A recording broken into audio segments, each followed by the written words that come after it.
To take a plane to another plane, to another plane, right. to another plane, bumping bacchanal nights while I'm trapping in the rain. Yeah, I am on the far right. For those of you Not politically. I'm not trying to take him down. No, you know, for fuck's sake. no, you gotta. You see what I mean? I started this thing out like Jesus politically Christ, incorrect. man. All right, I am positioned right now on the far right. It is the block. You know what I mean? Representing for not only Exposed to North, but now since I've last been on the show, Culture Shock. Ooh. So yeah, we're gonna talk about that a bit more as we get to. Lonsley G. The second time he's been here. Oh man, this Now is dope. both of y'all, it's your second time on Yes, the show, yes. which is legendary. All right, thank you, thank you. I've I'm only humbled. had two other people be on here twice, so you guys are now on Mount Rushmore officially. Yes, yes, yes. Congratulations Happy for you. to Block and LG. Respect. You know, becoming part of the regular cast of characters here on Ezza Yeah. Trips Balls. So welcome. And finally, we've got the man behind the Culture Shock himself. One of we are the men behind Culture Shock, John Davies.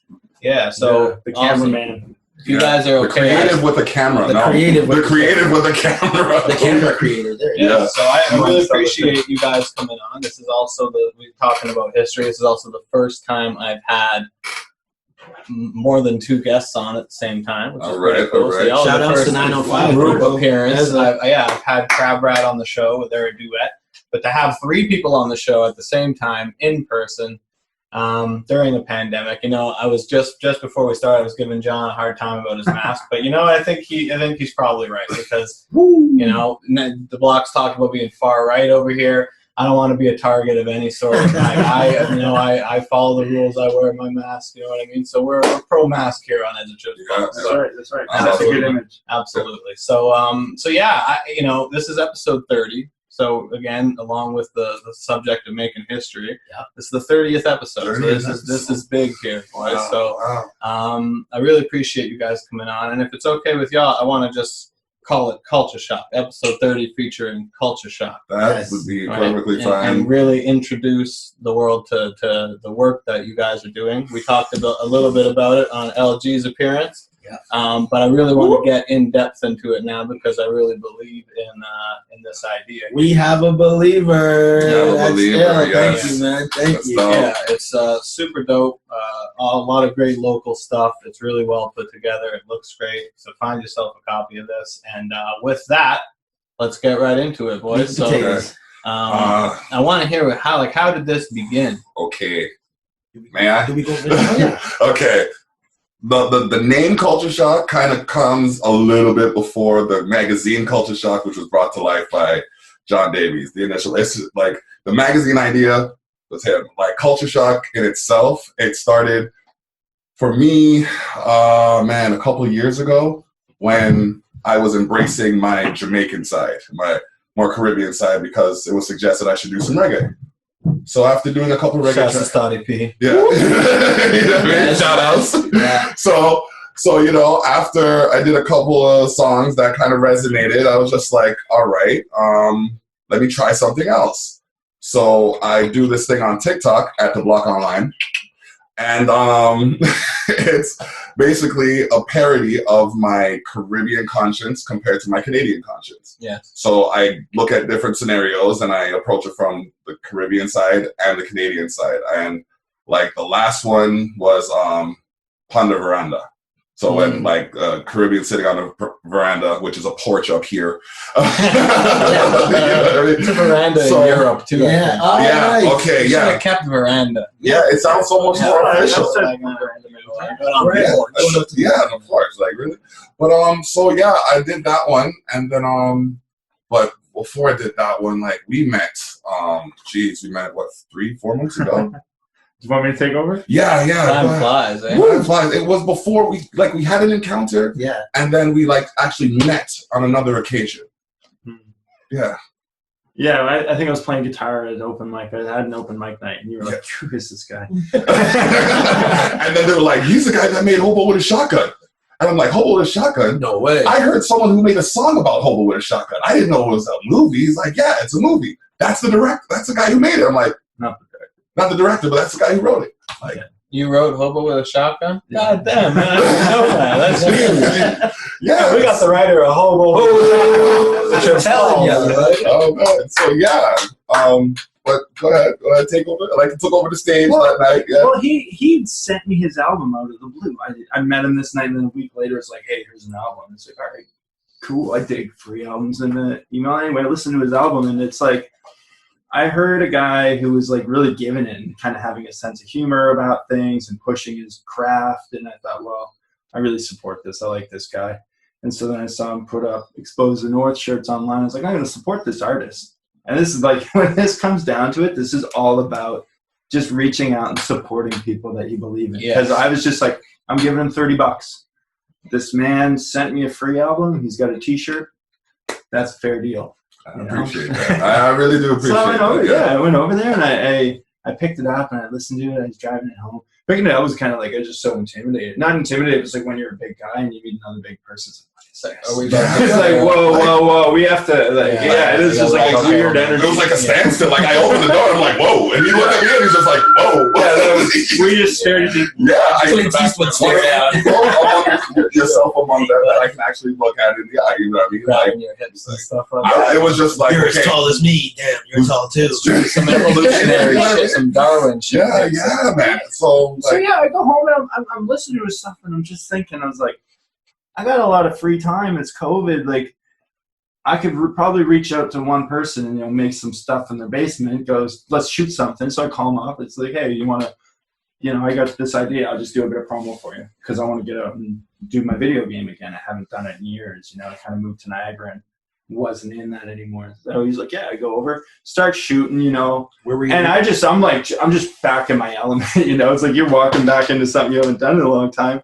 It's like, boom, we're shooting, we're editing, everything just materializes around us. We're all sitting there like, what's happening? Yep. We've discovered this absolute positive energy around creating and just jamming it out and learning how to trust each other as artists. And really, it just it grew from there. And when Block showed me, okay, he had all these artists he was recording, and I saw the wealth of talent in Niagara. And so, you were among one of the artists that I introduced them to. Yeah, first so when he why was don't talking I about know about this? Yeah. Like, where is the thing that is telling people, hey, brings all this together? Yeah, where is this? Like, it seems like you're really getting ripped off. Yeah, so then, on top of that, I mean, there is a certain commercial element to it too. I was in programming school. I wanted to learn how to code, strangely enough, and I did a stats test, like a stats survey, and I was curious, about spending habits, and I found out when I surveyed people that people who listen to hip hop spend way more than anyone else. And it carries across a lot of things. Like the hip hop fans are the most valuable spenders out there. Wow. In terms of genre. That makes a lot of sense. Yeah, that's the best way to market it. So I'm like, well, we got all this talent. Nobody does it locally. We're in a time where people are, kind of open and they're saying, well, what is all this discrimination? It's like, well, I just saw a thing. It's, hip hop, the reason this isn't targeted locally everywhere on a big way is just purely discrimination. It's just negative thoughts that are inbred in society. And so it's like, let's just start making, that was my kind of inspiration. Let's just start making. And then Let's just make it. It was like a week and I realized, what, I can't stop doing this. Yes. And I think we were all kind of addicted to it. It's like, we can't stop creating and doing stuff. And got addicted to enjoying what we were doing. And it really became like, how do we do this? Making a magazine. Got addicted to the message. Yeah, and so we've been putting all this. To our community. Yeah, we put all these products together now, and we're kind of at this point now. It's like, all right, we've got a vision, we've got an energy, we've got a lot of product out there, and now it's time to sell it. That's where we're at now. It's like, how do we market it and keep this thing alive? Because it's really healthy, and I think it's going to help Niagara and in the end, like everybody. I think it's hugely scalable. Well, that's my business side. I was just gonna say, that foundation of seeing that hip hop as a culture and as a lifestyle, a source of entertainment, whatever, is discriminated against in a lot of these smaller towns that we live in, despite the fact that there's still a lot of fans and a lot of artists doing it in these areas, right? So I think that when you say that it could be eventually expandable, it's like, that's so true, because this is not the only place that has these issues. It's everywhere. It's one of an infinite amount. And basically. the amount of people that listen to hip hop is growing quickly too, especially as immigration takes over, and the idea of like cultural acceptance and having all the, and we're hip hop right now. And I want to get more like, from all angles and different, focusing on music. People kind of. Well, this month's issue actually covers. This month's issue covers more than just hip hop. It's Latin American month from September 15th to October 15th. So we have an artist by the name of D-Style featured in there. We have a few other artists, local and regional, in this issue. We've added a couple more pages too, but it brings us back to the whole shock of culture. Like, I never really thought when I was working with the name that this would be a point that it got to. Now that it's here, it's just like, why wasn't it here before? Yeah. You know what I mean? And it's amazing the way it's come together, because everyone I've reached out to has been so welcome to it. It's just like, I've maybe gotten 2 negative responses in the that's what you guys are doing? 1,000+ that have gone. But how could you say it's not a good idea, right?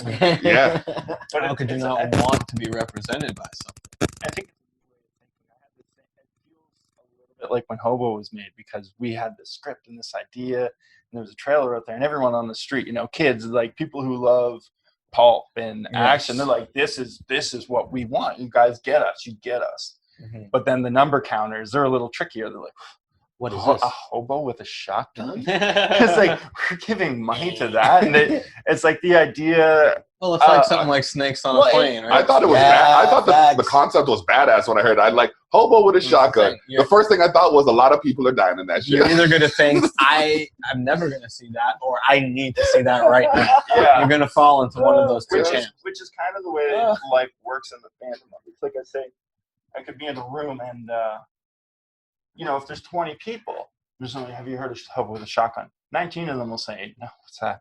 And the other guy says, you wrote hobo with a shotgun? It's 10%. Yeah. Probably 1%. So there's definitely something here in Niagara that hasn't been captured. I think everybody who lives here and works here and is from here especially is aware of it.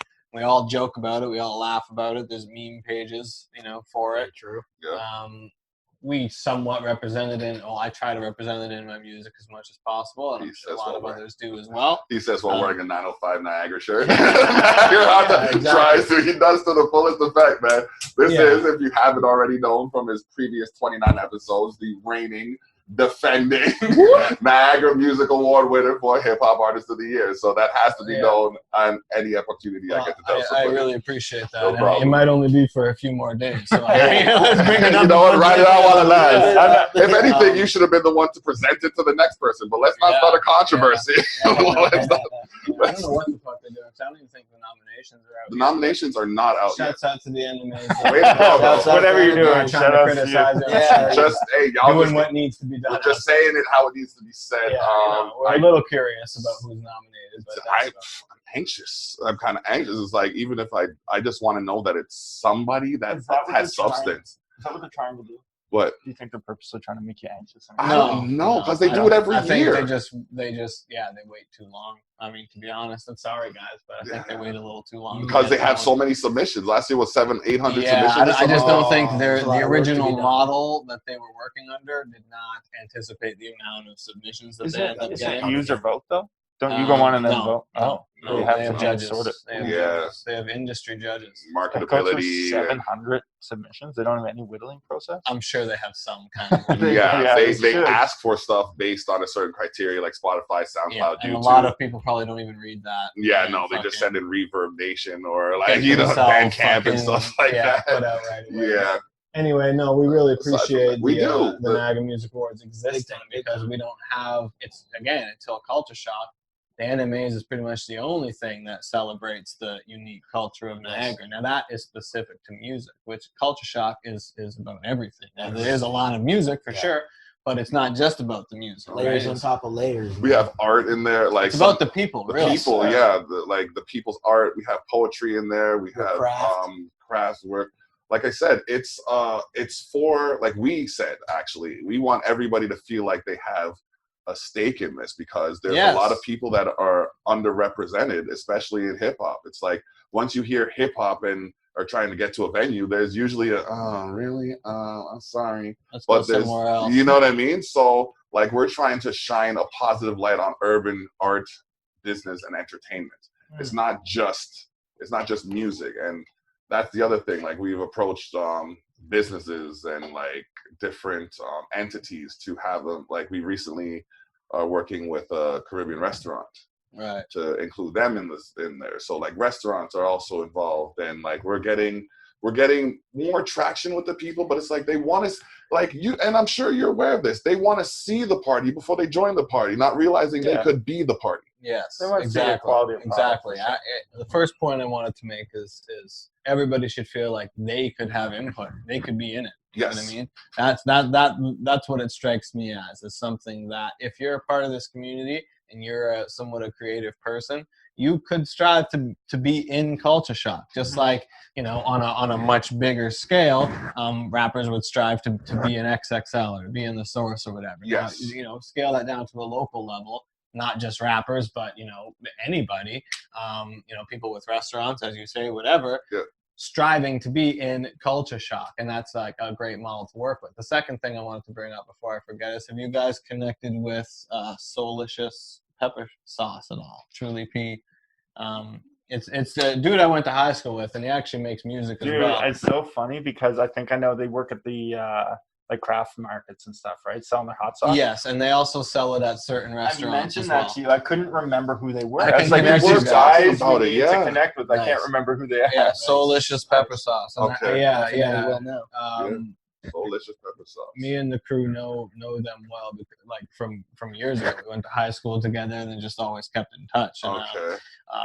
yeah, it's two Trinidadian brothers. Yes. Shouts out to Kevin and Kenny. What's up, boys? What Truly up? P and Kenneth. Shout out.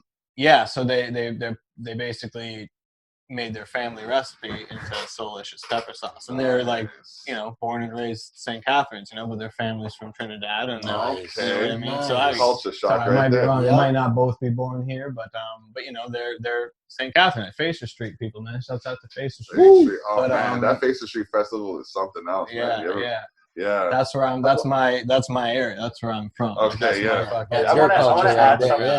to what you were saying earlier, though, about how you see all these other, like how big it is. And beyond the magazine, I just want people to know that we make videos and we go out where like we document, we like meet up with people that come in the studio, we make little hype stuff, and somewhere with this. And we're developing the Lonsley G show now to the upper space.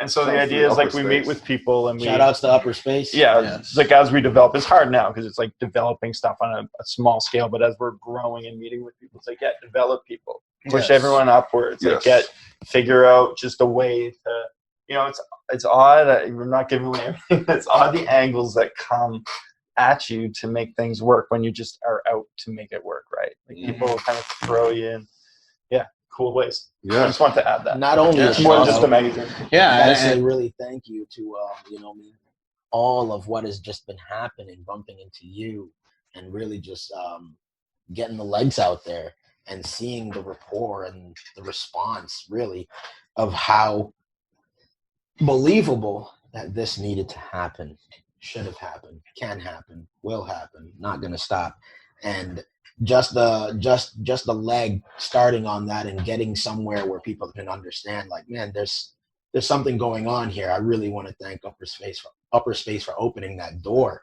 and allowing us to just grow. So big ups to Scott. 5268 Montrose Road in Niagara Falls. If you're not at the Upper Space, you should be at the House of Five Martial Arts Academy. Check them out. They're both at the same location. Upper Space is more of the media venue where you have a jam space that's affordable, as well as a podcasting location, and 2 other studios available for production. Yep. Reasonable rates apply within. 5268 Montrose Road, Niagara Falls. Give It sounds like Christy a Hales- commercial because it is. Give Christy Hales a shout. She's definitely someone you should reach out to as well. Yes, Indie Rocks. Yes. And, Upper Space, if anyone comes to you and is like, yo, I heard them talk about you on Ezza Trips Balls, like, I'll mention it every episode. It's you help me, I'll help you, you know what I'm saying?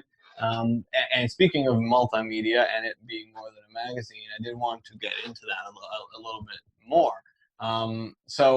Obviously the magazine is sort of the almost like the core of the idea. Like that's where you kind of go to that and be like, all right, here's what we represent. Now, where can people find the other multimedia stuff you guys are doing? And has it started yet, or are you kind of waiting for the magazine to roll out a little more? Pot's cooking. Yeah, the pot is cooking, and like we got a slow cooker going on. We got a pressure cooker happening. We got something in the oven. We cooking something on the stove top. You know what I mean?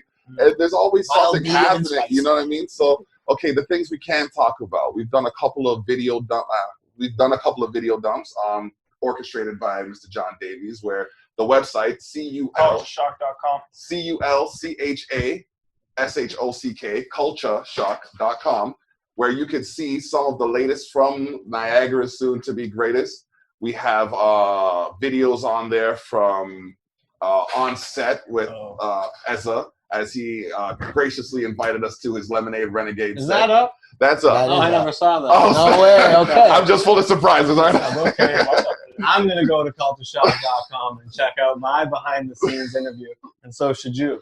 Yeah. And we also have a clothing brand coming out. Clothing? We're going to be releasing clothing brands. Yeah, we're working on that's in the slow cooker right now. We got some design. It's slow cooker That's area. coming. That's coming fast? Okay, That's okay. coming real fast. It's in the spicy. We have some stuff marinating, you know what I mean? The Lonzy G show is coming up again next week, is it? Or I don't know when the next Tuesday? Okay, so check. Well, I'll tell everybody about the Lonzy G show. So the idea is that every Tuesday night, we're going to be shooting a show live at the Upper Space, and we're, Block already gave the commercial. 5268 Montrose Road. They got it. And so, it's going to be broadcast live. You can tune in if you're on their Patreon. You can watch a live show being recorded and, kind of a behind the scenes of how we do it. Then we edit it out, we put it out. We're going to have a limited release on ours, and they're going to have it, but you get to see, this little cut. It's a personal, it's kind of, if you're in Niagara, I think $10 a seat. It's a great way to come out, see some interesting people, have interesting conversation, like cool vibe, hip, laid back. And sometimes there's special events afterwards. Anyway, go on. And I've personally invited out people to either want to be a part of the creation, because it's happening as we literally shoot it. So I've called a few people and said, hey, man, would you like to be a part of the audience? Shoot me back a message. Let us know, right? Because really that's the growth of it. That's when you have that audience around like-minded people, now they're all sitting in on Culture Shock. Yeah. Now they're seeing really what Culture Shock is about.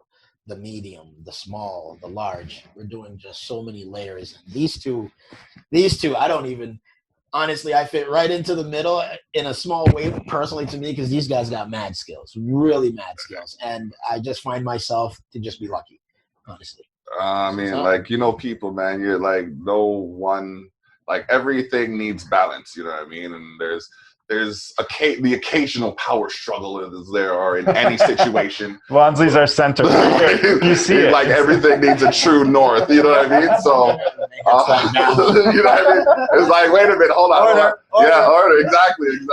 So we, you know what I mean? We work through it. Like this is a brand new relationship in the sense of like we've known each other all of like.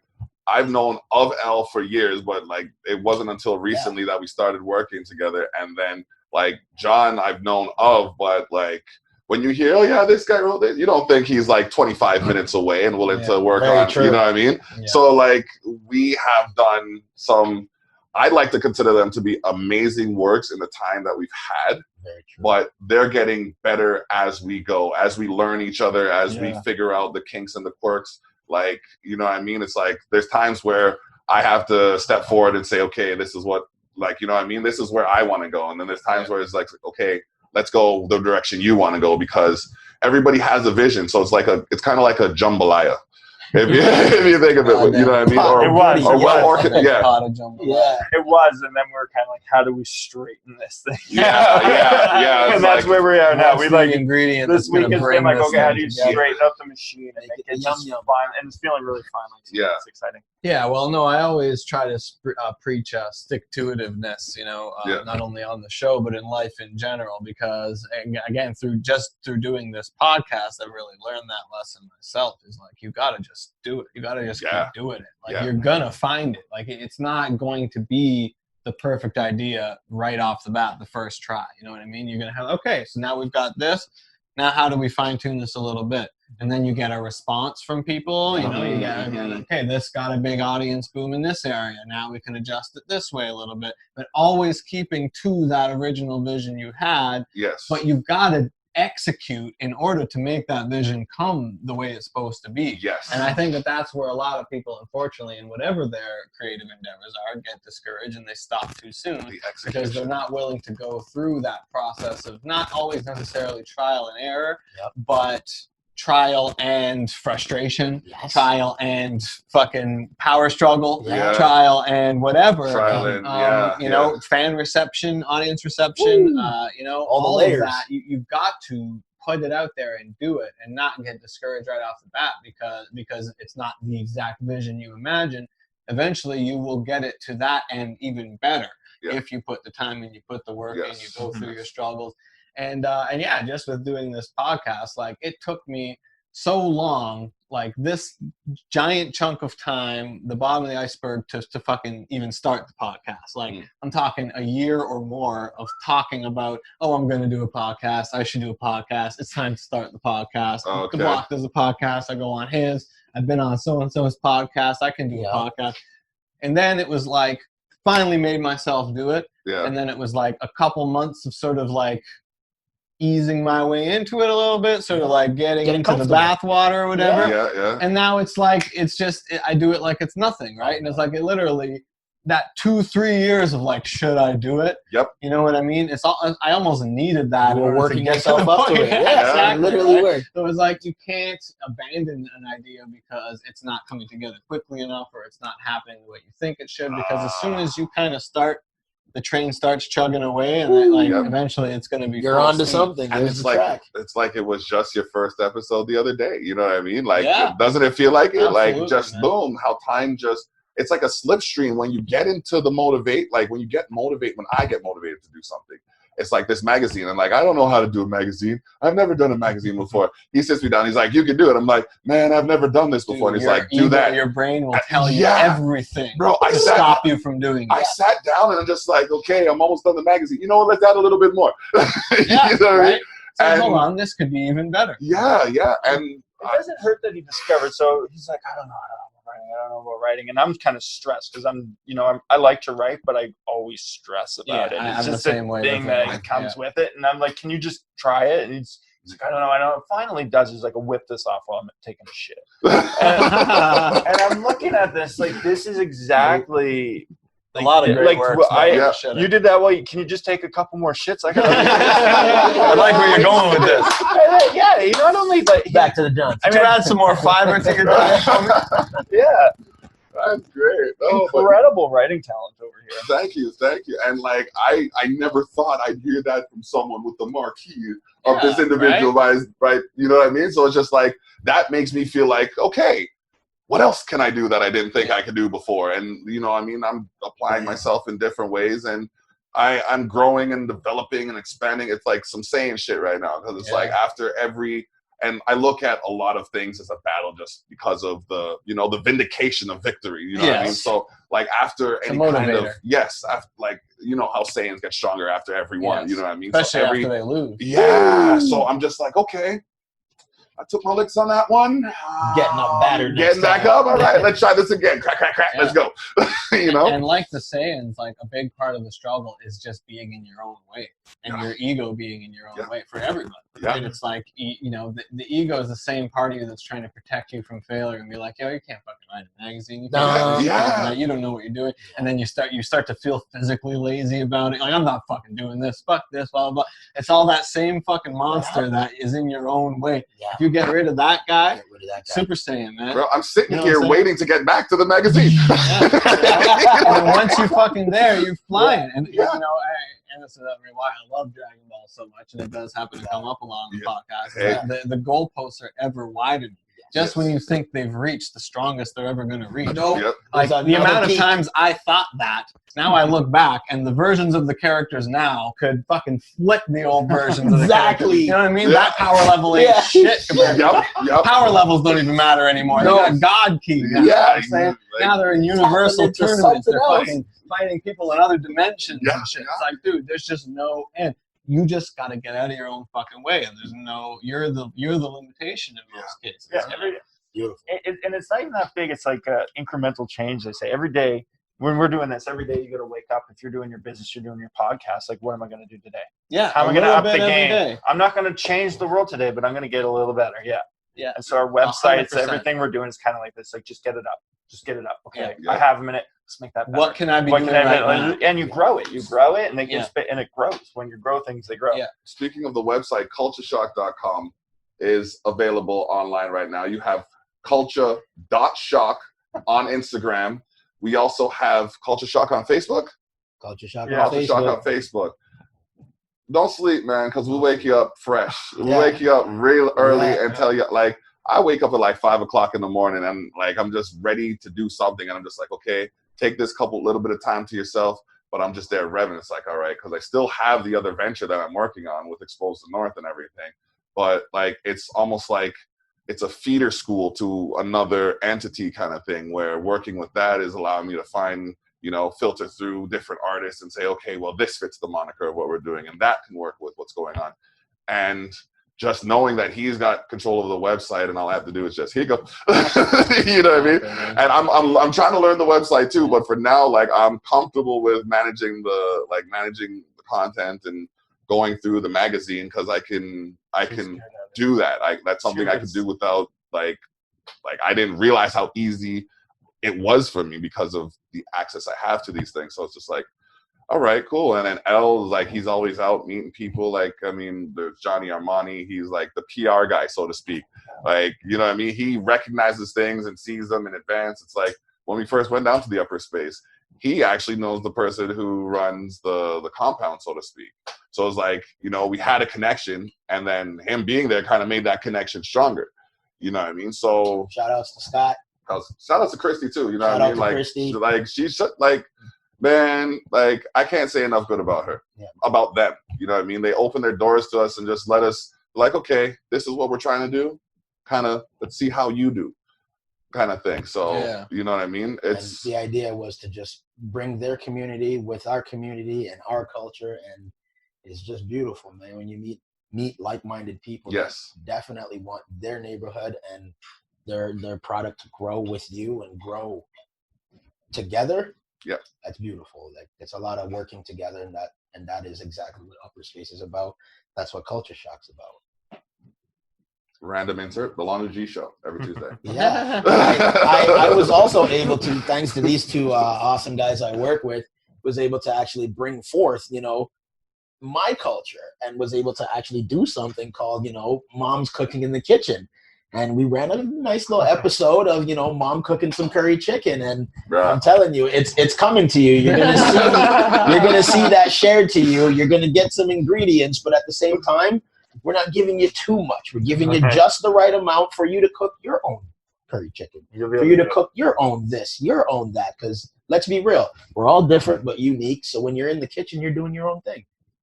Yeah, we're trying to share, man. Yeah. We're trying to share the culture. Exactly. Yeah, Exactly. absolutely. You know, 100%. And yeah, I think that again, it's something that everybody should feel that they might have something of their own to contribute to it. Yes. Just because of how potent the culture is. Ooh. And you know, and like you say, with immigration and whatnot, there's just, you realize how much more you have in common as the pot kind of diversifies more. Yeah. And more, Yes. you know, yeah, you have a lot more in common than different. Certainly. Yeah. Oh yeah, Yes. definitely. And that's Yes. why I always, whenever any encounter that I make, you know what I mean, suit and tie, jogging suit, whatever, I try to find common ground with that individual. You know what I mean? Like something they're wearing, something they say, you know what I mean? There's people I've stopped just like, oh shoot, you got something on your shirt. I'm trying to educate myself. Hold on, let me read that. Yeah. All right, thank you. You've made my day even better. And that's, you know, they walk away with a smile. So like, why not incorporate that kind of thing into what we're doing. Like I have ideas. I have all kinds of ideas, but we can't even talk about them yet because we got to plan and strategize and make sure they work with the model of what's happening. Yeah. So like it's just knowing that there's people who believe in the idea as much, if not more so at times than I do. It's like, wow. It's vivid. I always say, like, look how many names there are in the credits of a movie. It takes that many people to create something that's conceivably structured sometimes, you know what I mean? So, like, to have 1 or 2 or 5 people that believe in what you're doing, it's like, wow, I wonder if there's anybody else. I wonder, you know, it creates a sense of accomplishment. But at the same time, the humility is just like, you still got work to do, so get that work done. Not done. Just starting. Yeah, and I think there are more like-minded people out there than we realize. You know, I went through a whole lot of my life thinking that there's nobody thinks the same way I do. But there's like a lot of people that relate, you know. And I think it's just a matter of putting it out there, you know, and you'll find that more people can relate than you imagine. Not only that, but more people have something to contribute. As you say, there's like, you know, a lot of people listed in those credits. So even if somebody doesn't necessarily have the same insight to the vision that you do, they still may have something. They'd be like, hey, could this work with what you're doing? You're like, fuck yeah, that could work. Here's how we can incorporate that. Now that person has an outlet they didn't have before. Yeah, there's an example of that. This month's issue, I was at the flea market off of Oakdale, and as I pulled up, I saw this guy in a truck. And his truck it reminded me of my Jimmy. I don't know if you remember the one that it reminded me of the Jimmy. So I had an old roller coaster. I had to stop him and be like, okay, like, what was the motivation behind doing it? Because he had it all designed and everything. If you look in next month's issue, you'll see a picture of it. Maybe we'll put I'm not sure. Did we get that? We'll talk about that after. But we, you know what I mean? Like, I talked to him about it, and it wasn't hip hop in the sense of what, you know, people know it to be, but it was hip hop in the sense of the graffiti on the car and like the way of the perspective. Like, we're gonna do what works for us, kind of thing. You know what I mean? So it's his perspective of what he had to do to get his life going forward. So, you know what I mean? And he's a welder too. At Jerry_Riggs on Instagram, and you'll see a bunch of his different designs and stuff. So it's like, you know, it's just interesting to see what people do when they take it upon themselves to do it. When, you know what I mean? You allow yourself the freedom. Yes. I find there's a certain street, there's an everyman to it. You know, this guy does these jerry rigs. Like, I want to get out there. I want to start interviewing just people on the streets, probably a lot of homeless people. I think that'd be interesting, having something where you just, you know, talking to them. What do they think? Yeah. But, you know, we never consider those people. It's the most overlooked people. I want to give them, you know, put the people that keep getting overlooked right on, and then everybody. And they got stories, you know. Yeah. Oh man, do you ever talk to, like, every time I talk to a homeless person, I don't regret it. Whenever they really get into it. Yeah.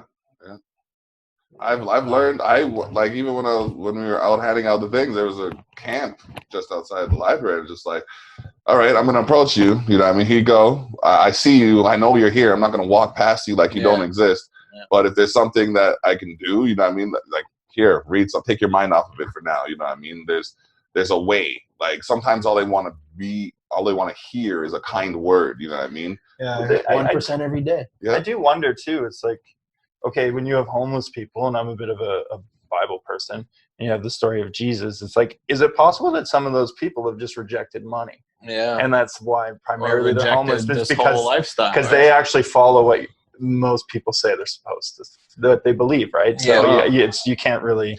Yeah. You got to have mad respect for the homeless. And you have to have an open mind about it, right? Or you don't know what the reasoning could be. I heard recently, and I haven't had a chance to do it yet, that one of the best things you can do when you encounter a homeless person is ask them their name.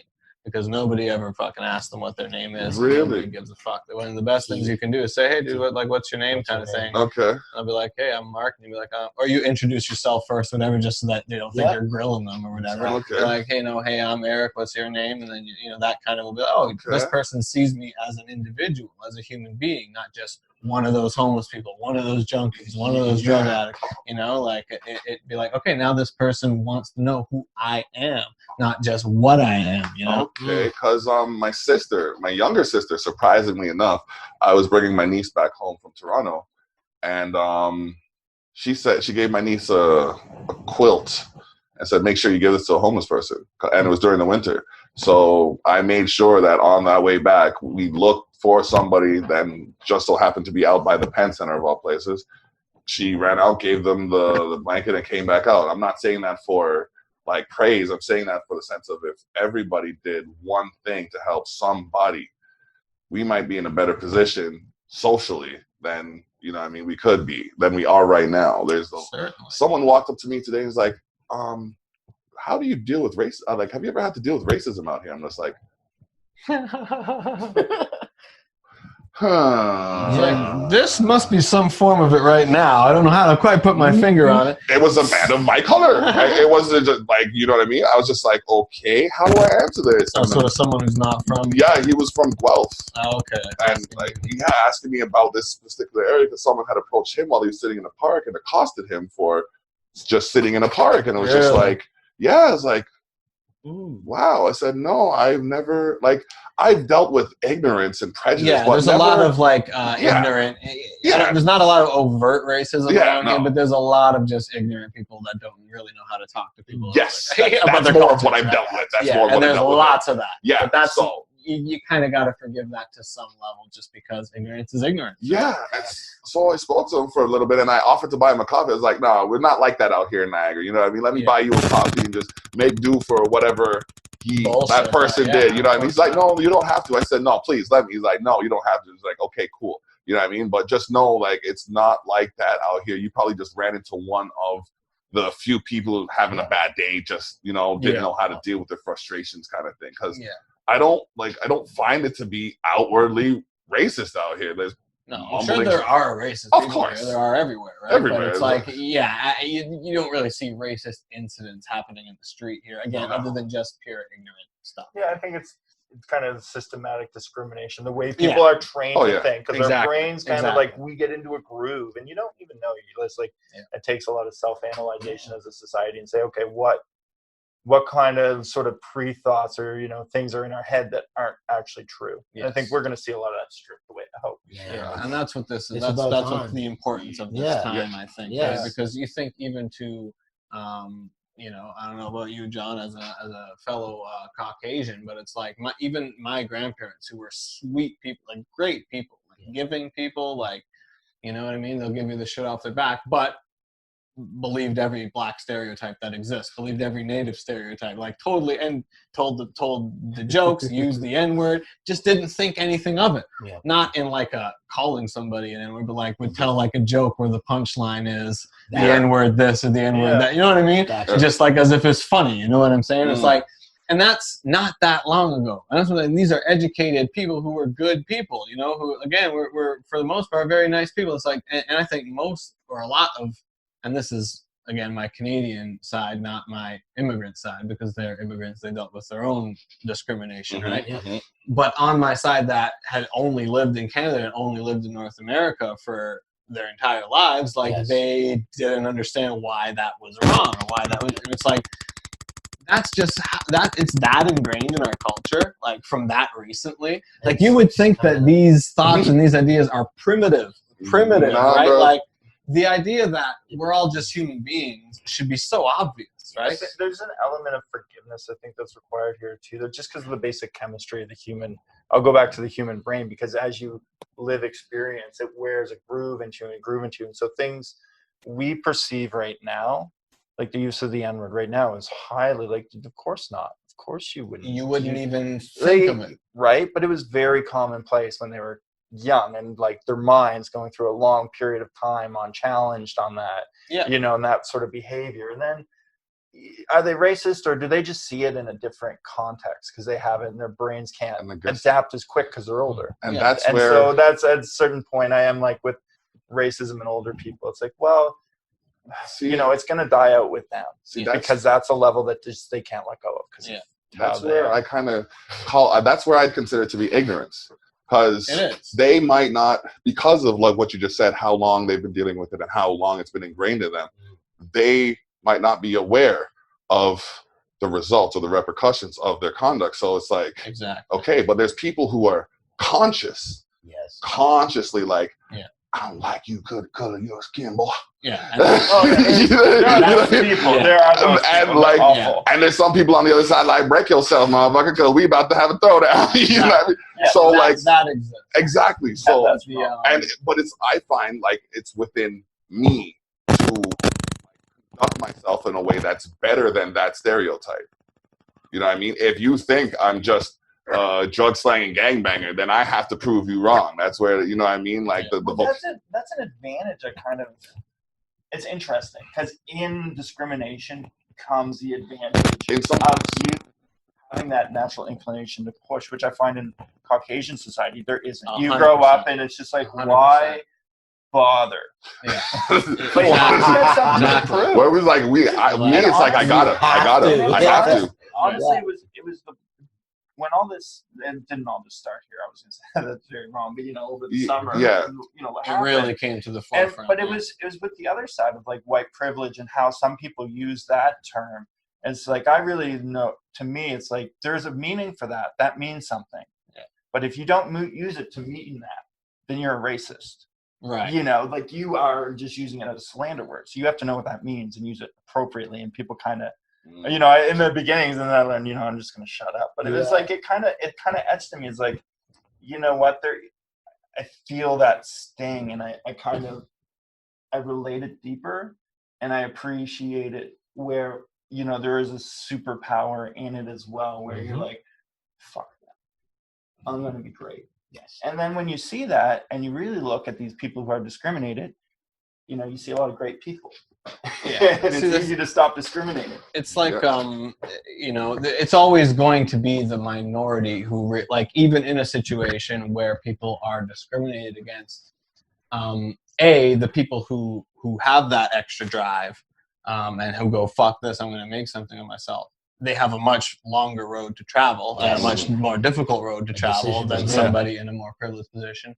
Not only that, but there's still going to be probably the same, like if you grab any 100 people, let's say 10 of them are super ambitious, super driven, motivated people. 50 of them are whatever, I do what I got to do. And then the rest are kind of, just whatever, just kind of, coast through life, whatever it is. Whether it's in a population of discriminated people or a population of privileged people, you're probably going to get roughly those same numbers because people are people, right? Yeah. And I think overall, the people who have been oppressed and discriminated against might have more of that sort of fuck you motivation, which may give them that extra boost, but they've also got that longer journey to to make it somewhere, right? So it almost still kind of like evens out. And to me, you can talk about white privilege.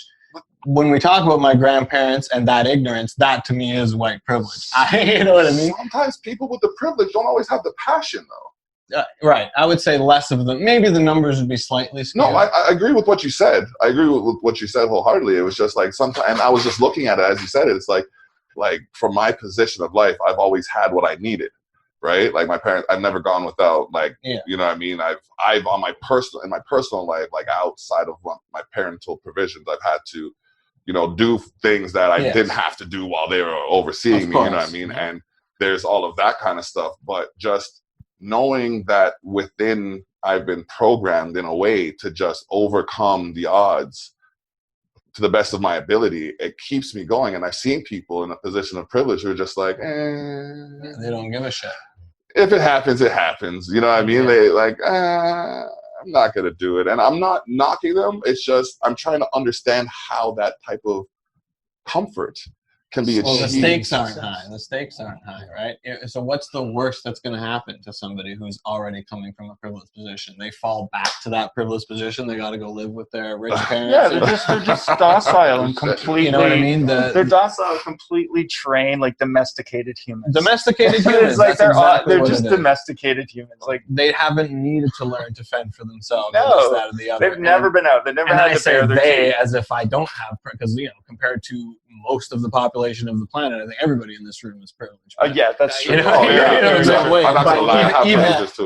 Even compared to North America or Canada, I'd say that I've had a pretty lucky life. You know what Yeah. I'm saying? Like, my parents weren't rich by any stretch, but was never, like you said, I was never struggling for anything. Yeah.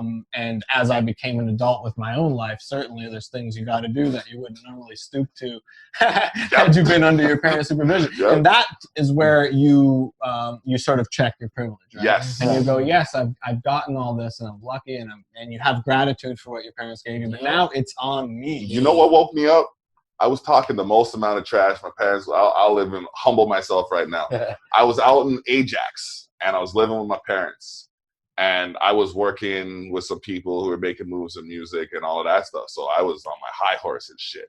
I had an unchecked issue. So, you know what I mean? Like, it's whatever. So I'm there, and I'm just like, you know what?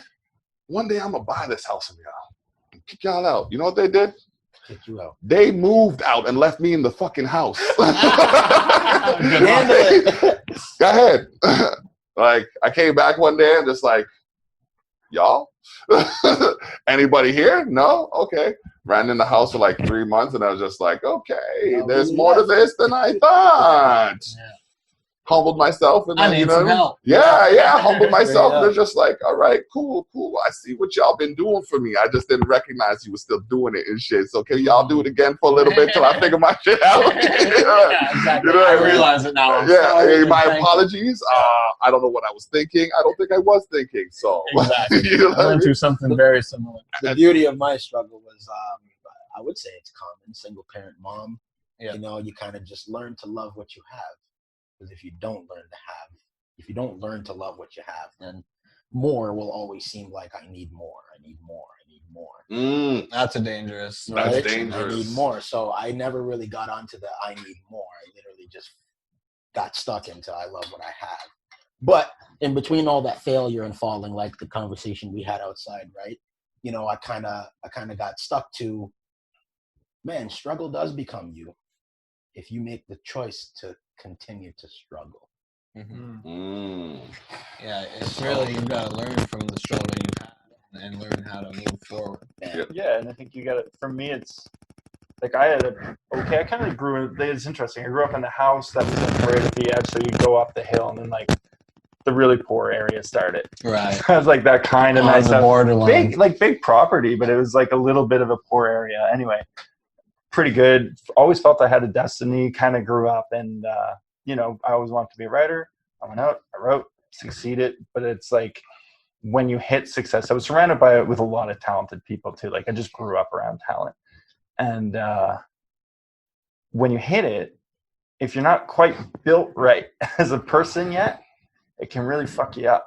No kidding. It can really like play a lot of holes on your ego and a lot of things. And that was my lesson, is like, you know, throwing it away essentially, you know, it being there and just like, I can't.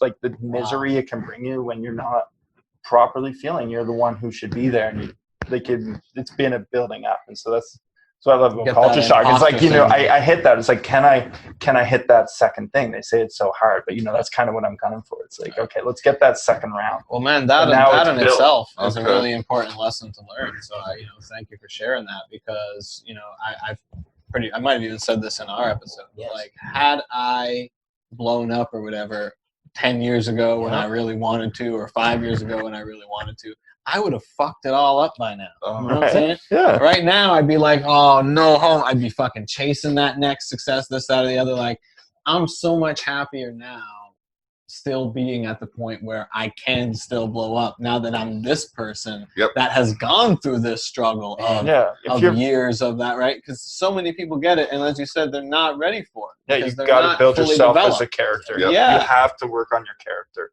It's unreal that how untalked about that is in our society, where like we make people celebrities at fucking 16, 17. And then we tear them apart when they mess up. Oh, you're 20 and you pissed in a bucket. It's like, oh my God, I'm glad I wasn't famous. Exactly. Right? So imagine if you were famous through all your stupidest years. Everyone following me around. Why would anyone want that? Why did I want that? I'm lucky because I got to go to high school before Facebook. Just before And still, the reality behind all of that is, and the reality behind all of that is, you have someone young, celebrity, pretty much all the things she or he has done, you've seen it.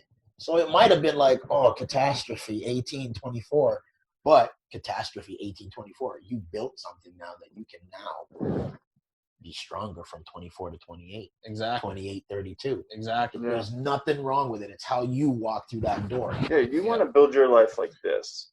You don't really want. Yeah. Oh, exactly. It's hard, especially if it's like this with a lot of people. Yeah. You know, a lot of people just after high school, or, Yeah, sometime early age, you take through this. You put your element of life where you're completely like, you're in your phone and you just walk through and treat it however. Everything's ready for you, yeah. And you're like the king of the world, and life's magic. That and a lot of people are like, well, that sucks. And you get like, I bet you no obstacles. Drugs and people who have a hard time in life. It's like, well, school, whether they like it or not, is kind of a safe place. It's like an escalator to nowhere, right? Like, yeah. If you don't develop some wings or a parachute while you're on that escalator, that ride up is fucking great. But like, once you get to the top, you are on your motherfucking And a lot of people cling to that escalator for their whole fucking life, hanging off the bottom. Like, look at me fucking do a keg stand, and shit. Like, they cling to that high school mentality forever because that's all they had. They didn't have a plan for after that. Yeah. I told my teacher in grade 7 when I was late, and she gave me a hard time. She was like, what are you going to do when you go to work? I said, I'm going to own my own company. Hi, Mrs. Thompson. Shout out. And it's blessed that our generation started to have those type of mindsets. Yeah. You know what I mean? Like the idea of it's funny how like humanity evolved with the way things went. Like during the Industrial Revolution, it was a regular thing. What do you want to be when you grow up? And the kid would have a motherfucking answer. Like, I'm going to be a dentist. All right, here's your path to being a dentist. Yes. Like I think we naturally as children started being like, well, I I'm worried about. I want to go to the carpet and play with the toys, man. I'm not worried about. We started having that very like present mentality where it was like, I know what I want to do. I just need to. Yeah, exactly. And it's like, but I don't have like. It doesn't fit within this structure necessarily. So like we had an instinct that this wasn't quite right. Back on the subject of discrimination, this is in terms of like mental discriminating against children, depending on how they're raised. It's because you grow up. Okay, are you a child who is intensely creative and just is like ADD, and that's how you grow and would naturally grow really successful and happy that way? Or are you a kid who's super shy and needs this thing? Or are you a kid who you're trained and everything's super quiet and you can just naturally sit there and receive information? And so you stick them all in the box. And the kids who aren't designed for your system, well, you're losers. They're fucked, they're fucked. The ones that are, creative, well, you got to spend the next whatever years not developing that. We're not going to pay attention.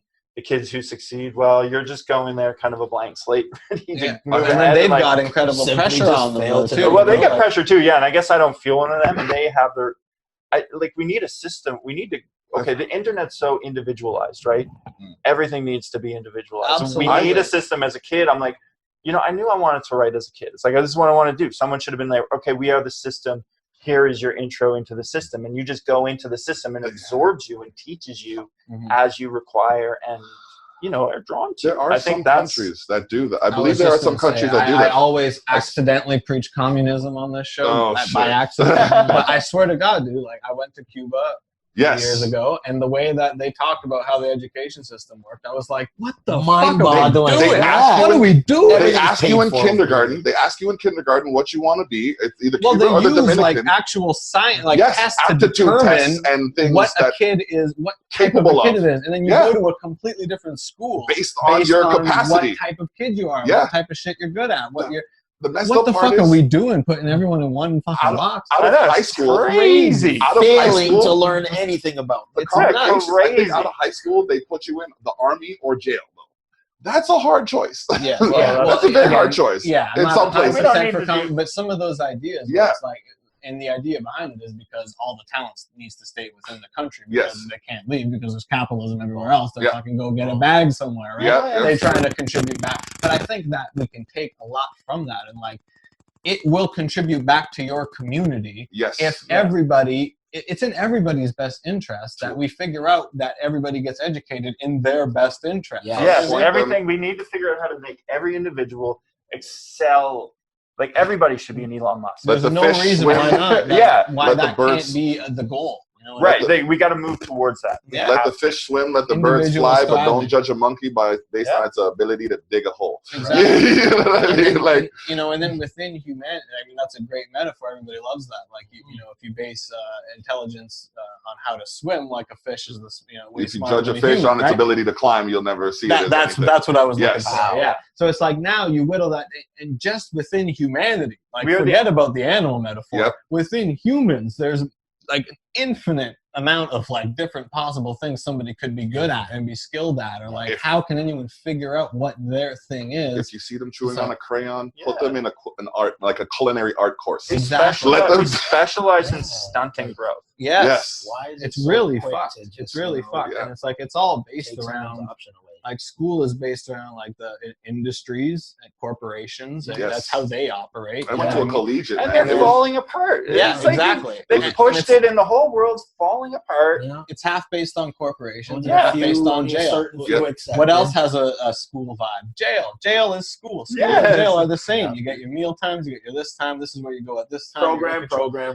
Because in America, if you ain't working for a corporation, you're probably going to go to jail. So school is training you for either one or it's the other. just- The corporate world or the prison world. That's It's one so or the other. dangerous. It's so true, though.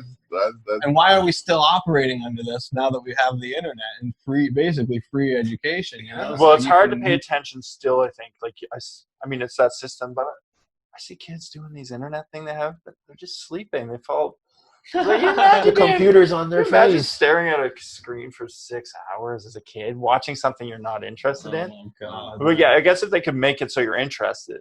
Yeah, and again, you know, all through school, if it was something I was interested in, I did well at Yep. it. I get 80s, 90s. Yep. If it's something I wasn't interested in, it wasn't happening. Or Sorry. what about this as a thought too? Age discrimination. Okay, you're a kid, you want to be educated.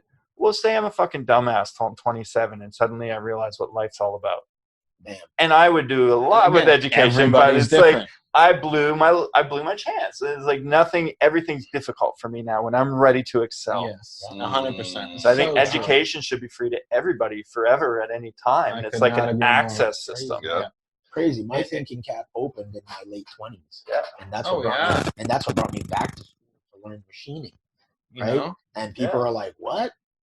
Right side angle Like, mathematical friggin' Yeah. equations?" School seems a lot more appealing after you've had some time in the working world, and you're like, you know what, I could go to school and learn this or learn that, like learn something I'm interested in. But when you're forced to go do it, you can't. It's not going to happen. Like, you can't get somebody to. You can't force somebody to be interested. You're either interested or you're not. exactly. You know what I mean? But if so it's something different. like once you've had a bit of life, like you say, you're in your late 20s, you're like, okay, now I know what I'm interested in. I want to go learn about this, and Yeah. I'll probably succeed. And I just want to throw out though, this is no slight to teachers. This Absolutely. is a system. This is a Absolutely. system. It's a a whole systematic system. Yeah. complication. Yeah, I think Yeah. teachers probably know this better than anybody. Right. Yes, I will and they agree to try that their because- best in that system. Yeah. And That system, I felt like I was simply an entity that was just not, "Oh, okay, you don't know what you're doing. All right, you're different. You learn different, and I'm just hands-on." And all I've been getting was just theory. Yeah. That's just bouncing off my head like a popcorn because popper. you're not 'cause I'm getting like, you're not individual getting care. any substance right now, and you fail to realize that this person learns differently. Oh, the smart kid, yes, he's going to learn theoretically faster than me. Yeah. Absolutely. But don't leave me out. Don't leave the other Yeah. student out. Yeah. Exactly. Don't Don't leave still no one blanket out. us all I'm together. starting to feel bad now because I was like the gifted kid. I was too, though. I did really well in school. I I just did. never taught what I wanted to be taught. I always kind of felt like I was, I'll do in school, well in school. I like it, but I'm waiting for the thing I want to know. Yeah. Yeah. And kind of at the Can end we of get high there, school, it's like please? grade Yeah. 12. It's like, here's a couple courses that you might, Yeah. you want to start a business? Entrepreneurship. Take your Yeah. entrepreneurship class. Like, well, this would have been great when I was 10 Like, and starting my lawn mowing you company. get that as an Yeah, elective. man. Civics, careers, Exactly. entrepreneurship. Yeah, business. just little You tastes. get that Law. at grade 11 or 12. It's like, Law, okay, you don't dip get your physics. I toe took in, in grade kids. 11, 12. Dip your toe in and then make major life decisions. Yeah. Immediately. yeah. It's Yeah. great. It's It's totally the insane. more you think about the system, the more it's I crazy. navigated through it. Like I saw where the cracks in the concrete were, and it's just like, oh, you expect me to fall there? No. Football team. No. You expect me to fall there? No. Band. You expect me to fall Well, here? they push No. you into it. Drama. You know what I mean? For real. Like, and just everything. Even like I said, student just- loans are like fairly easy to get, but really hard to communicate back with them and deal with them. Like, Yeah. and then they Oh, just God. intrusively kind of get in. With It's very all the difficult fucking- to find out how to contact them. With all the hardware and software that everybody has access to, Yeah, how have they not streamlined everything? Well, they've streamlined it with student loans. We know how to give you money and then take it, and it's very hard for you when to, we want to. Yeah, exactly. and it shows again, it's like discrimination, what they think of students, that's not a more open process. That's like more face value where you go in and like you're educated. If you're going to invest in the future of your people, there's a lot of layers. I mean, honestly, we should just give free education to everybody. Like, imagine that. Imagine if Canada, if we said, hey, let's be the best at educating, and we'll educate everyone in the world. Well, You people will be coming here, all the people who want to do their best, you know, it just attracts the best. I don't understand any counter argument to that. Who's going to pay for it? That's it. That's the first question. I am happy to. You know what I'm saying? Like, let's take some. I honestly, like, if you are not willing to pay some tax dollars to an education, you're not thinking about your future. You know what I mean? It's like, it's in everybody's best interest that there's good education. Why shouldn't everybody chip in and do it? And again, I'm not preaching communism on the Ezza Trips Ball show. I'm gonna take a whole different approach to this stuff that's gonna blow your mind, that I'm kind of thinking on. They should pay us. What do you mean? I mean, the government runs business, essentially. They run the circulation of money, and they control us and give us rules. They take our information, they sell it.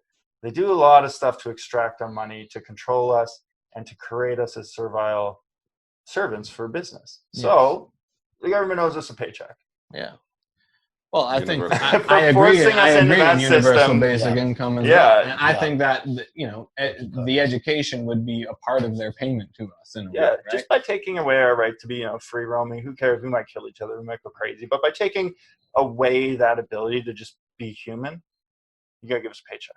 I think that my approach. And that's an amazing point. And I think that my conspiracy-minded side wants to say that that's probably what they're eventually going toward. I think this sort of pandemic is almost like a trial run of, all right, let's say we just fucking give motherfuckers $2,000 a month. Let's see what they do with it. Yeah. I'm telling you, bros, I got laid off from my job and got served, right? This last month, I have been happier and have gotten more done in my creative endeavors than I've ever been. You know what I'm saying? I don't know how 1 month. I think what will happen, this is kind of sad, but I think probably startling, is you'll have, if they force everyone back to work, the creative mind having been freed, because I experienced this because of my successes early, that free time. It really sucks to go back. It lets you know what it's like to free think and to be human. So when they go back, it's going to be incredibly depressed. I think you're going to have suicides. I think they're going to have a wave of mass depression. It is really hard to go back. I've been saying that you've had this time you've given people to level up. Yep. You've had this time to really realize. Hold on, I got to go back and do that now. No, you can't. It's like that's the fear. You get this money. It's like I'm gonna level up. I'm gonna be such a better person. I think that's what they should do, because it's like, and again, you already have people taking advantage of the system or whatever, which again is a whole other topic. But it's like, so what? A lot of people don't do stuff with it. It's like what the people who are going to do great things with it do is going to make everything better. You know what I mean? Is that even true, or is that just an assumption? Because everything I've ever read, and I've been reading about CERF what the since I people was taking early advantage thing, no, or that people that do if good you things give people, it's just like being a parent. Okay, what's the better way? Think about the government as your parent, and think about us as a child. Is it better if you're a parent raising your child, be like, no, you get nothing, no, you pay me. When you raise this, how good is that child gonna grow up to be? But if you have a child and you're like, here, I'm feeding you, you don't need to struggle for growth. I'm giving you growth. I am your parent. I am, this. I'm giving. And that's what a government should be. They should be giving growth to the people instead of like, no, we're giving that to them. Yeah. And that's what it is. That's what it is. Now they get it. They get the growth. That big energy company, they just need it. Sorry. By the way, you'll have no dreams of ever owning anything like an energy company. It's to inflate the super rich, because we've come into an era where we worship the idea of money. I think we're rejecting it now. People are finally, but it's like, oh yeah, they should have money. They have money.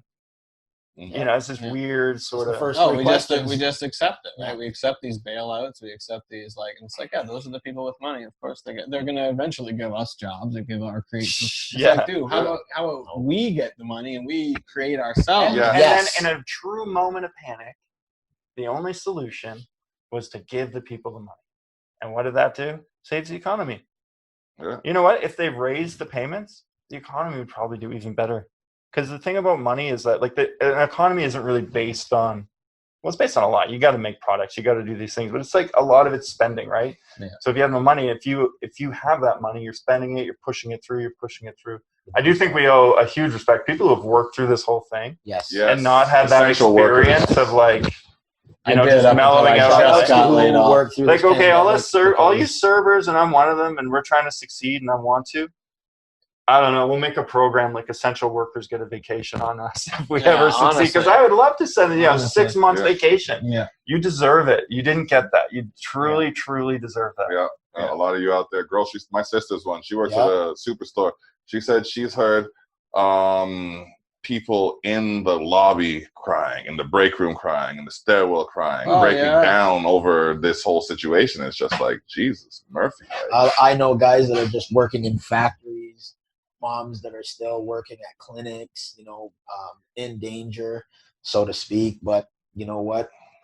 Thank you. You found your purpose. I hope it is. I hope it is something you wake up to, like, okay, I have to go feed my family. You're proud to do that.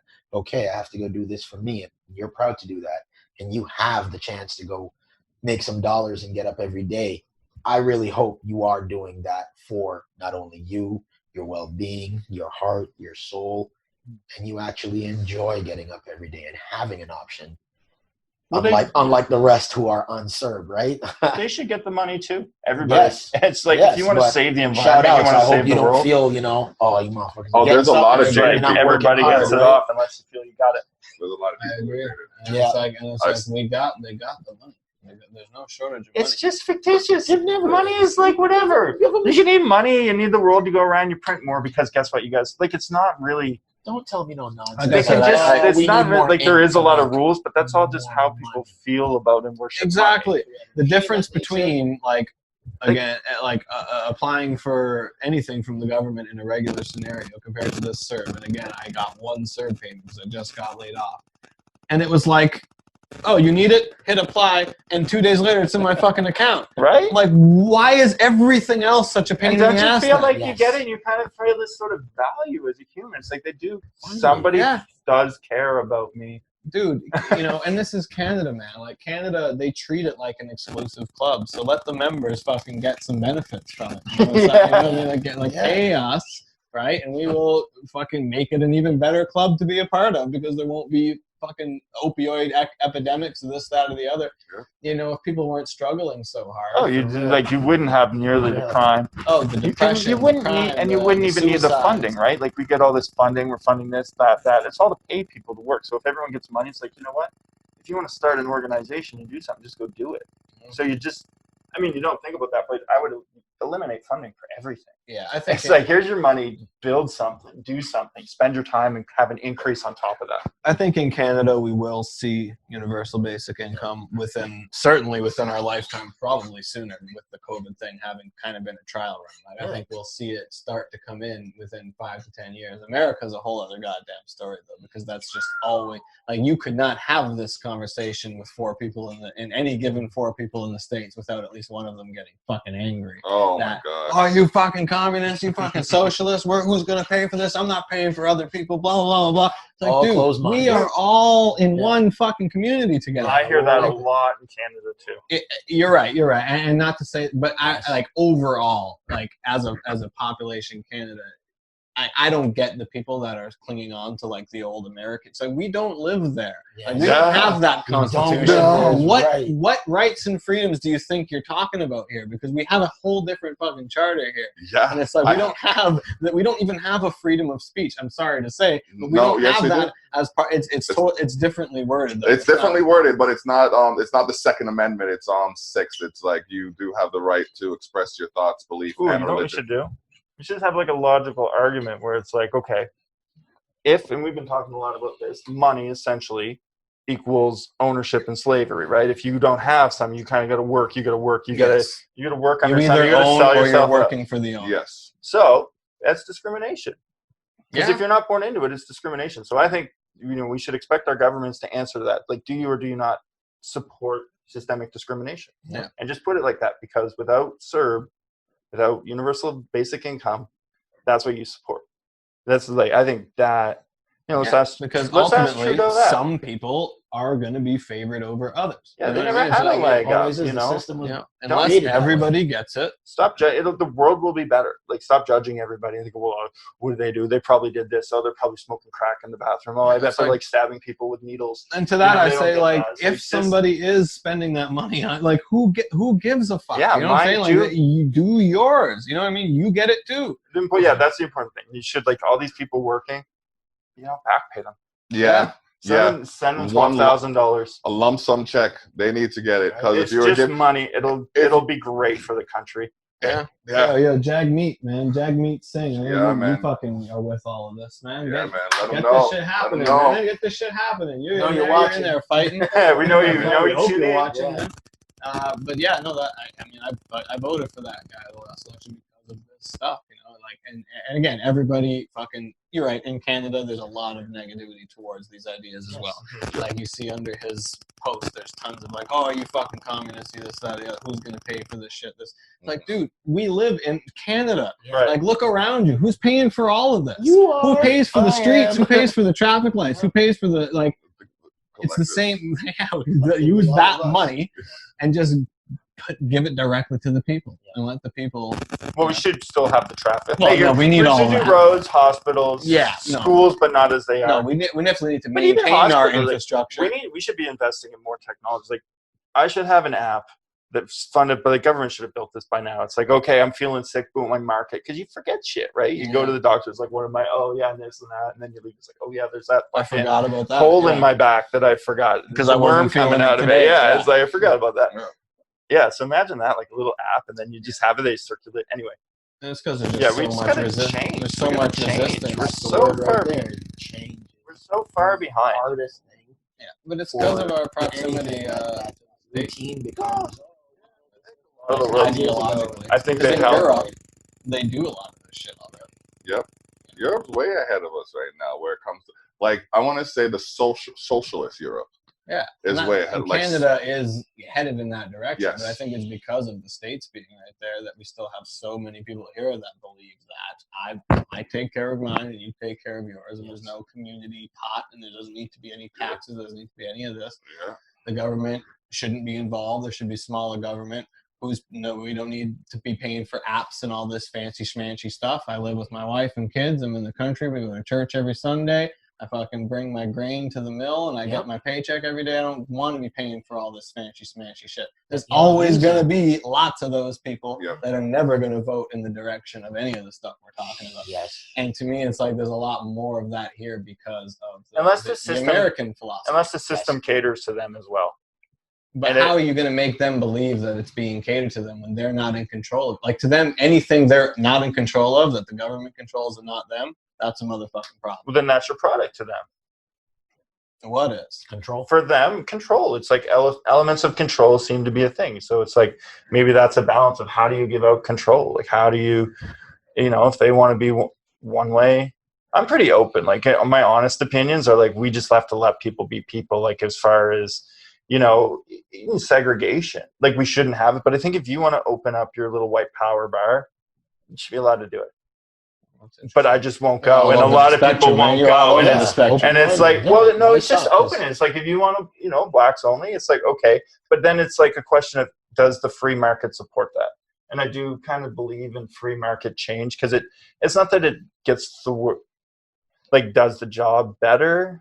I guess you see what it is, and what we have now is a system where you kind of cover it over and make it invisible, but then it blows up. And so my thinking is kind of like, we naturally move towards openness and being brotherly anyway. So if you just like, okay, guys, if you want to go do that, and then you're out, you know where they are.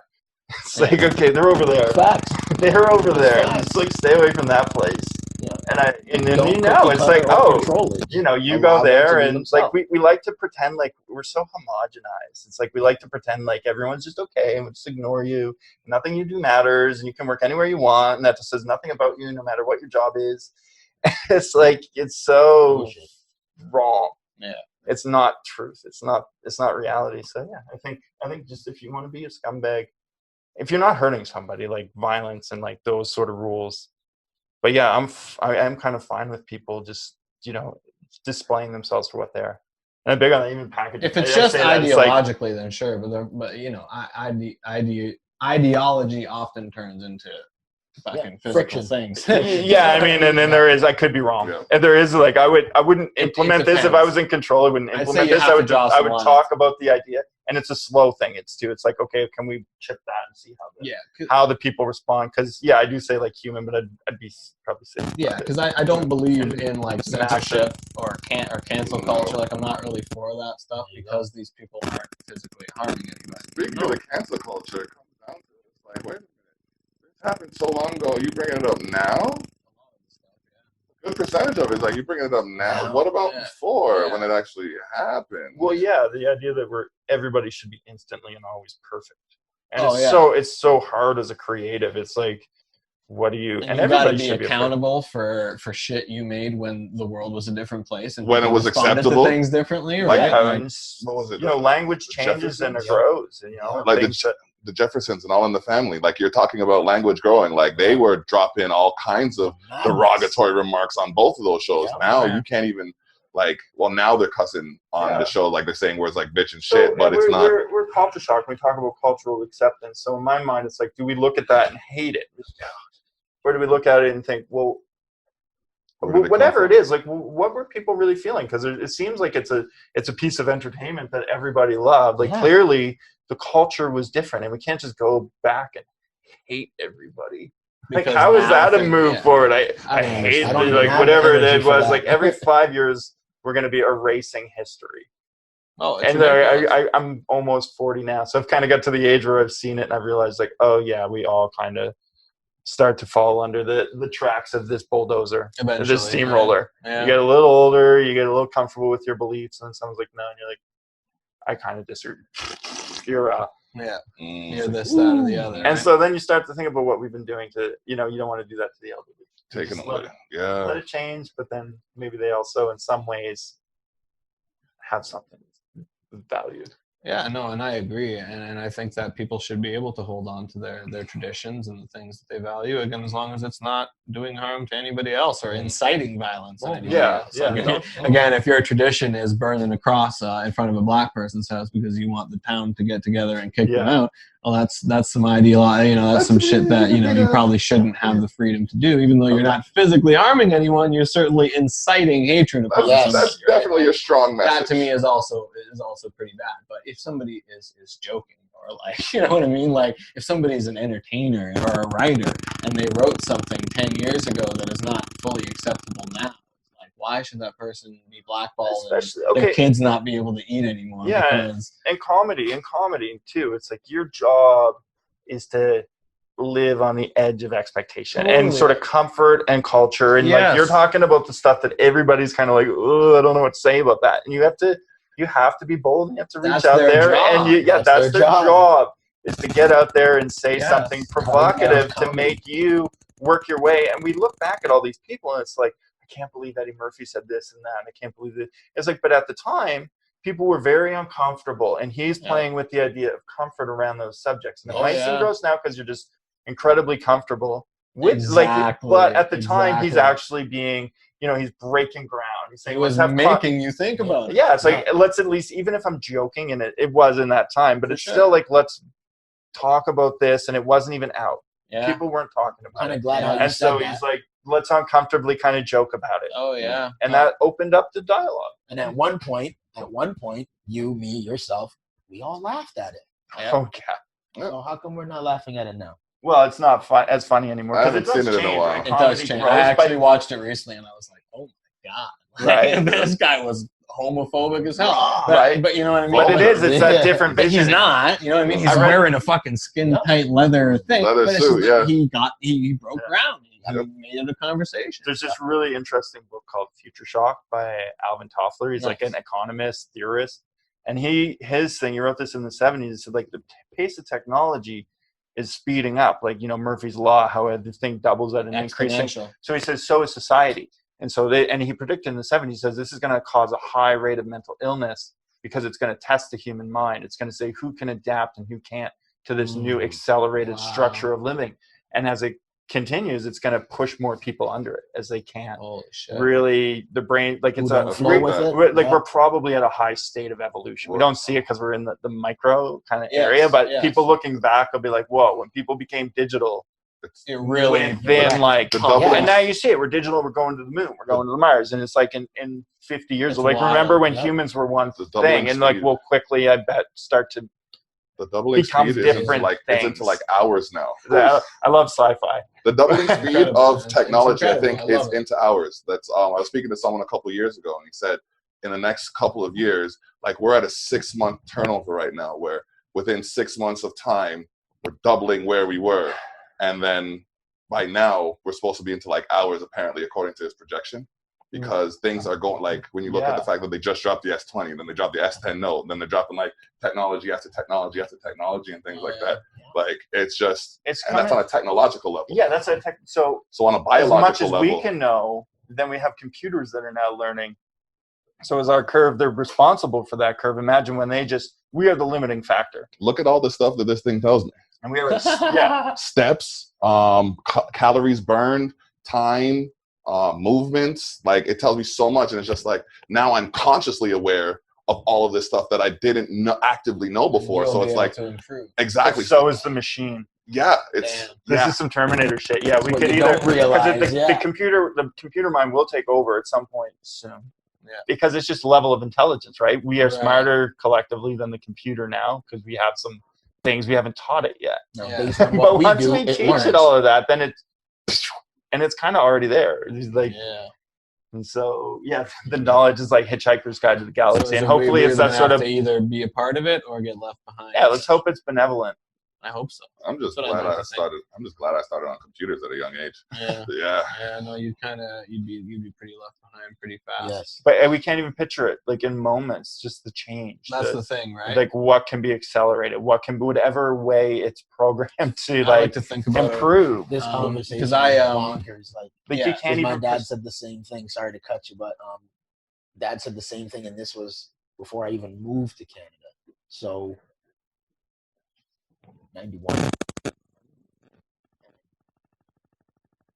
Remembering it, he was like, "Do you know what kind of job you're gonna go for in the future, son?"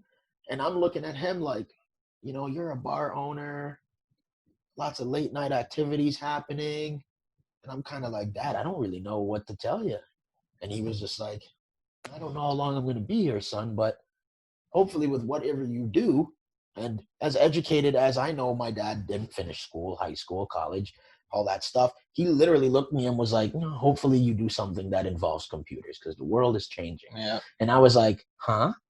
What does that even mean, right? What? Yeah. And now with this conversation, I'm like, what was that guy thinking? But that's what we're doing Ahead of right his now. time. But even I would say Ahead of even his now, time. like learning computers is becoming obsolete because computers can learn computers.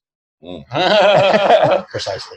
Well, I like to think of like I like watching Star Trek Next Generation. It was made in the 80s, but it's their projection of whatever 200 years in the future, like 20, 40 something, or like, sorry, 24 something, hundreds of years into the future. And when they do a video call, it's a fucking thing that's got to fucking come up from the thing. It's like a whole they got to hit like. That's a projection of hundreds of years in the future, and our actual video calling is a way slicker, way better, way easier. Yep. So like what actually happens is actually like more advanced than our projections, our imaginations. Yes. Like a lot of the stuff, even in the Jetsons. But like, that could even be structural. I think Star Trek's playing a more advanced, like open society where we're so individualistic. And so I don't think that selfishness of like, oh, I'm always on my phone, the vanity of that probably didn't get into Gene Roddenberry's head. Right. He imagined a more like you're in your space. Okay, I have my neat pod, but I'm really about that collective. Right. And even like you look at something like the Jetsons, and like again, it's a kid's cartoon, but it's like you look at that maid robot thing. That's a clunky looking motherfucking robot. You know, like the actual robots they're starting to make literally just look like people. You saw the What's robot the idea vacuum. of this boxy Robot fucking vacuum. robot? Yeah, I have one of those robot vacuums. Just put that motherfucking plug in. Yeah, like How what far are was this we from- boxy Tin Man thing that they were It's projecting? but Like, they're what all collecting data too. It's like as your thing, it's mapping out your floor, and it could send that. Something like somebody's got a map of all these living rooms. Yeah. You know, the room of people they do. They're gonna do that. They're gonna use these things to model out. So they have a map of all these. And then collectively, but you just think collectively, all these little things so all these people that have all this information about like human habits and heartbeats and all this. Like, they got the living room and they got like your fridge. The data, man. Once they put it together, oh my I had to God. put it to Samsung 2 days ago. You're gonna believe in God, I think, at that point, because we're gonna have made one. It's like, okay, that is our You superior. just hit the nail on the head, dude. And we will be one with it, which is the whole. Yeah. What the Bible says, man. You're one with God. Well, God's not separate from you. yeah, it's like the technology and the advances of it so far. It's like you can look at my phone from where you are. You want to ask me what's wrong with it? You built it. Like, You built this phone. no, not you, but like Samsung in the sense. Oh, you know what I mean? Some companies, it's like they create stuff and then there's problems with it, and then they want you to explain the problem when they have access to the information that'll explain the problem already. It's like, Damn. God damn, this has been a culture shock exception. I love it. I love it. Gone deep. Gave you here. the whole meeting table. Yeah, so one last time, man, individually, where can they find each of you? And then where can we find the Culture Shock collection? We'll start with John. All my personal accounts are just pictures of my daughter. So you can just look me up at cultureshock.com. Write us there, Culture Shock Niagara. If you want to get involved and do anything, give us a shot. Get involved, people. Yes, please. We're going to share the culture. I'm Lonsley G. You can find myself FB, Facebook, representing Culture Shock, also representing what I'm trying to do in the community underground as a 905 diamond in the rough artists that are just around here. There's just gold everywhere. So I'm Lonsley G.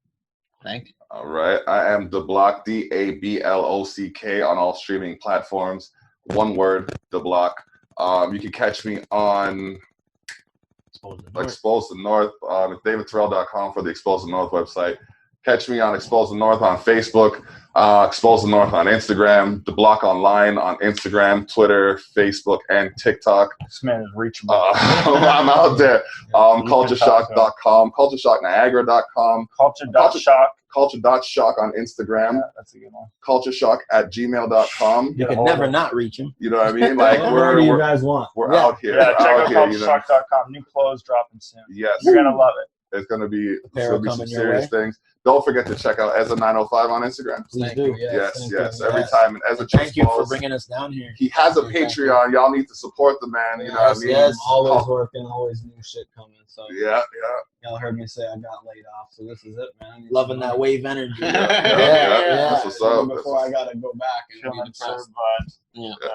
So yeah, thank you guys, and thank y'all for listening, watching, whatever. Hopefully it all recorded okay. And Culture Shock. we're good to go. All right. Bless up. One love. About to take a plane to another plane, to another plane, to another plane, bumping back and not nice while I'm trapping in the rain.